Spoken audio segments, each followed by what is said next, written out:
Ça, c'est aussi quelque chose dont j'aurais aimé qu'on parle dans cette campagne électorale, parce que Mossoul, c'est l'épicentre du terrorisme. C'est l'un des épicentres avec Raqqa de cette vague islamiste mondiale, djihadiste, dont il y a des émules en France. Hein. Il y a des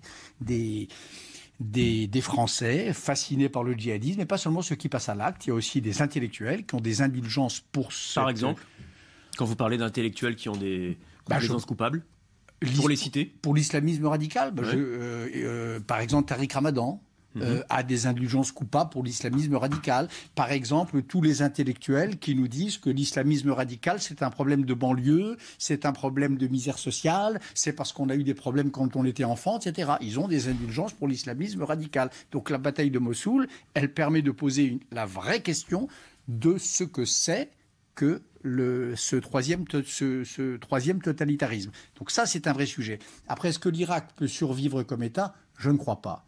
Et ceux qui le croient peut-être encore moins que moi, ce sont les Kurdes d'Irak qui ont payé un prix immense pour nous défendre, pour défendre la liberté, mettons, et qui, depuis un siècle, attendent du monde et de l'Occident en particulier qu'il tienne ses promesses, c'est-à-dire qu'il leur donne l'État. La partition est souhaitable.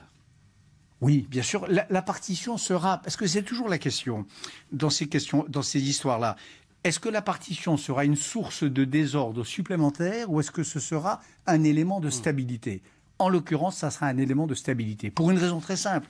Le jour où on aura un Kurdistan laïque, démocratique, ami de la démocratie dans cette région du monde, eh bien, ça sera un pôle d'équilibre dans une région vouée à toutes les convulsions que nous savons.